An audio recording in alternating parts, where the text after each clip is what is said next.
Yes, good afternoon. This is John of Gigatech International. Today we are installing a 11 kV MBH meter.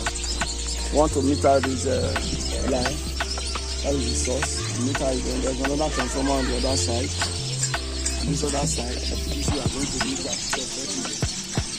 So this 500 kV meter transformer will be metered by this 11 kV meter. Then this one will meter the line. Check the internal wiring system to make sure that everything, the wiring is okay. Then all the joints to make sure they are all tight in all those joints.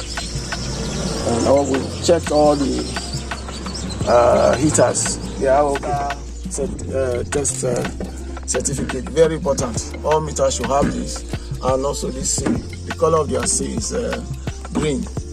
Any meter without the seal and this one is considered to be illegal, and it is an offense.